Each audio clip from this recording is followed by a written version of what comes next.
Donc s'il ne donne pas sa fille ou sa maman, il va devenir fou. Voilà où il a préféré se prendre. C'est ce que la lettre dit. Ses amours il a fait et ça n'a pas marché, puis c'est tué. Tellement il a pitié de sa maman, il ne pouvait pas la livrer. Mais il s'est donné lui-même. Et ensuite il a laissé son code secret de son téléphone pour dire que quand il va mourir, l'argent va venir sur son compte. Donc sa maman n'a qu'à prendre ça pour regarder son enfant avec sa femme. On ne savait pas qu'il faisait ça, puisque c'est un enfant même, il ne parle pas. Si ce n'était pas la lettre là, jusqu'à aujourd'hui, on allait accuser les sorciers.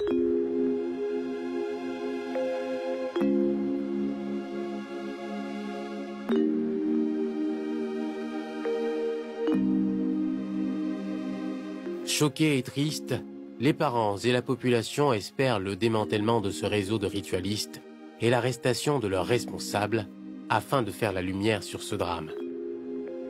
Malheureusement, personne ne connaît l'identité du jeune homme qui a mis Marco en relation avec les féticheurs.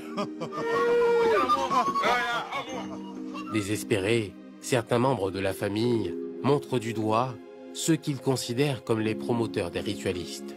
On a une radio proximité.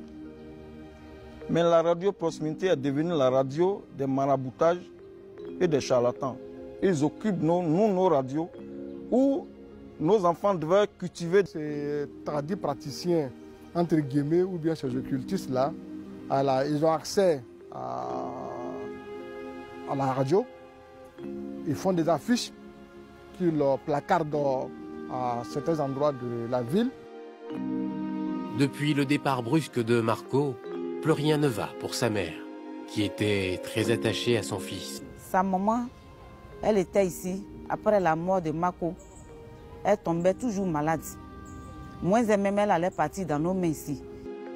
Traumatisés par cette histoire tragique, les habitants et particulièrement les parents et proches de Marco ont du mal à tourner la page. Ils ne savent pas quoi penser. Pourquoi a-t-il porté seul ce lourd fardeau? Était-ce la peur ou la honte? Ça nous fait mal qu'il puisse se comme ça. S'il expliquait même à quelqu'un, on pouvait, moi je suis chrétienne, s'il m'expliquait, on allait l'envoyer dans une église pour le délivrer. Mais il n'a pas pu expliquer à quelqu'un. Jusqu'à aller se... À défaut de demander aux jeunes de s'ouvrir, il faut que nous-mêmes, là, nous arrivions véritablement à échanger avec les jeunes en tant que parents, à leur expliquer que la richesse ne s'acquiert que par le travail, à leur demander de faire attention à leur fréquentation.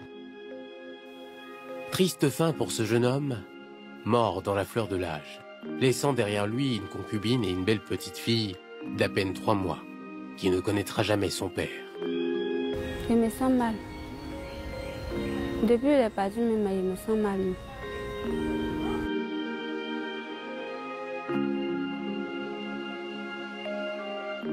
Moins d'une semaine après sa mort, il a été mis en terre dans le village de Niamoué, dans l'après-midi du samedi 13 mai 2023. Depuis la mort de son fils, la mère de Marco est affligée. Le poids de cette douleur a eu des conséquences graves sur sa santé fragile. Sa douleur est d'autant plus grande qu'elle a perdu son fils à cause d'une forte somme d'argent qui n'est jamais arrivée. Entre désespoir, mécontentement et désillusion, la famille et les proches de Marco ne savent plus à quel sens se vouer après cette double perte. Ils ont perdu leur fils pour une richesse hypothétique.